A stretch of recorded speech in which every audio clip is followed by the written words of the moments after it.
After the mother was fired, her toddler made one phone call. The billionaire fired everyone. Emily Carter had always believed that if she worked hard, stayed honest, and treated people with kindness, life would eventually reward her. She wasn't asking for luxury.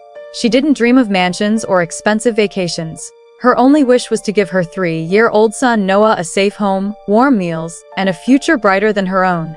Every morning before sunrise, Emily woke up quietly so she wouldn't disturb Noah. She prepared his breakfast, packed his little backpack for daycare, and rushed to her job as an accountant at Westbrook Holdings. She was known throughout the office as the employee who never arrived late, never complained, and never refused extra work. After her husband died in a construction accident 2 years earlier, Emily became both mother and father to Noah. She worked overtime almost every week just to keep food on the table.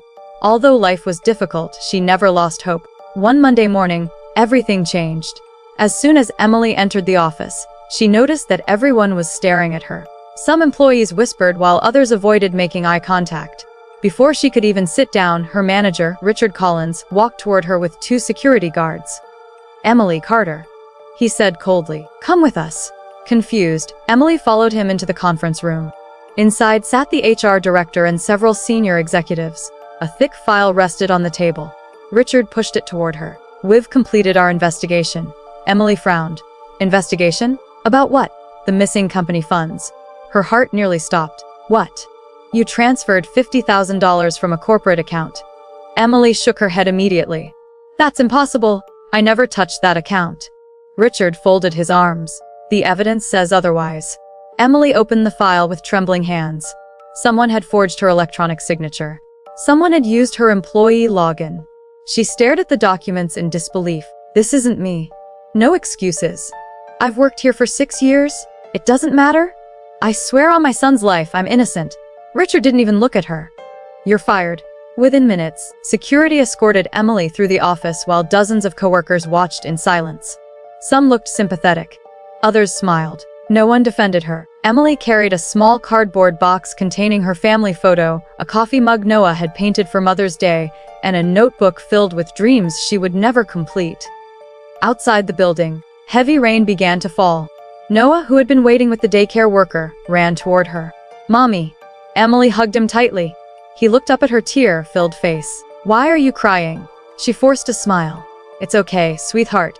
Did something bad happen?" She couldn't answer. Instead, tears rolled down her cheeks. They sat together at a nearby bus stop. Emily quietly calculated the little money left in her bank account. Rent was due in 4 days, electricity in 6. She had less than $70. How would she feed Noah? How would she keep a roof over their heads? Little Noah reached into his tiny pocket and pulled out a tissue. He gently wiped her tears. "Don't be sad, Mommy." Emily kissed his forehead. "I'm trying." A few minutes later, Noah remembered something. Months earlier, Emily had taken him to a company charity event. While she was busy helping organize the event, Noah had wandered into the garden. An elderly gentleman had found him sitting alone. Instead of calling security, the man sat beside him. They talked. They laughed. The old man bought Noah an ice cream. Before leaving, he handed Noah a black business card. "If you ever need Grandpa Henry," he had said with a smile, "call me." Noah had carefully placed the card inside his little backpack. Emily never knew about it. Now, sitting beside his crying mother, Noah searched through his backpack until he found the small black card. Across the street stood a public telephone. Without saying a word, he walked toward it. A kind woman noticed the little boy struggling to reach the buttons. "Do you need help?" Noah nodded. "I need Grandpa Henry." The woman smiled kindly and dialed the number. The phone rang once. A calm, warm voice answered. "This is Henry speaking." Noah's face lit up. "Grandpa, Mommy is crying." The voice became concerned immediately. "What happened, little buddy?" "They fired Mommy." There was complete silence. Then the man's tone changed. "Where are you?" The woman looked around. "We're outside Westbrook Holdings." The elderly man answered without hesitation. "Please don't leave. I'll be there in 15 minutes. Exactly 14 minutes later, an old black sedan stopped beside the bus stop. An elderly man wearing a simple gray coat stepped out. His white hair was neatly combed, and his kind eyes immediately searched for Noah. The little boy ran toward him. "Grandpa." The old man hugged him warmly before looking at Emily. She stood awkwardly. "I'm sorry, do I know you?" The gentleman smiled. We met briefly months ago. Emily looked confused. I'm Henry Westbrook. Her eyes widened. The Henry Westbrook. She had seen his picture in company newsletters many times. Henry Westbrook was the billionaire founder and owner of Westbrook Holdings. The man every employee respected. She couldn't believe the modest old gentleman standing before her owned a company worth billions. Henry noticed the cardboard box in her hands. What happened? Emily explained everything through tears. She told him about the missing money, the fake evidence, the investigation that lasted less than one day, and how nobody had allowed her to defend herself. Henry listened quietly. When she finished speaking, he looked toward the company headquarters. His expression changed completely. The gentle grandfather disappeared. The billionaire appeared. He made one phone call. I want every executive, every HR manager, every finance director, and Richard Collins in the boardroom within 20 minutes. His voice was calm, but terrifying. Inside the company, panic spread like wildfire. Employees whispered as luxury security vehicles arrived. Senior executives rushed through the hallways. Nobody understood why the company's founder had appeared without warning. 20 minutes later, Henry entered the boardroom. No one dared to speak. He placed Emily's dismissal file on the table. Who approved this termination? Richard raised his hand confidently. I did, sir. Based on what evidence? Richard pushed forward printed documents. Henry looked at them for less than 30 seconds. Then he turned toward the company's cybersecurity director. Run a complete forensic audit.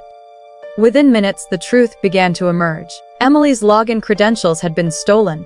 The transfers had originated from Richard's office computer. Security cameras showed another employee accessing Emily's workstation after hours. Email records had been deleted. Financial reports had been altered. The room fell silent. Richard's face turned pale. It isn't what it looks like. Henry stood. It looks exactly like corporate fraud. The investigation continued for another hour. By the end, the truth shocked everyone. Richard had stolen millions over several years. 3 executives had helped hide the theft. The HR director knowingly approved false evidence. Several managers destroyed company records. Henry slowly looked around the room. Then he said 7 words no one would ever forget. Every single one of you is fired. Security entered immediately. Badges were collected. Computers were seized. Police officers arrived shortly afterward. Richard and the others left the building in handcuffs. The same employees who had watched Emily walk out in humiliation now watched the corrupt executives leave in disgrace. The following morning, Henry personally invited Emily back to the company, not as an accountant, as the new director of financial integrity. Her salary was tripled. She received a company home, full benefits, and a college education fund for Noah. Before signing the papers, Emily looked at Henry. I don't know how I'll ever repay you. Henry smiled and looked toward Noah, who was happily coloring with crayons in the corner of the office. You don't owe me anything. He paused before continuing. The smallest person in the world reminded the richest man that every employee deserves justice. Years later, when Noah graduated from university, he asked Henry why he had trusted a little boy's phone call so quickly. The old billionaire smiled. Because children don't usually call to protect themselves. They call to protect the people they love. Emily never forgot that day. She had lost her job because of lies, but she gained a family because of truth. Sometimes, it takes the smallest voice to expose the biggest injustice, and one innocent phone call can change more lives than 1,000 powerful speeches ever could.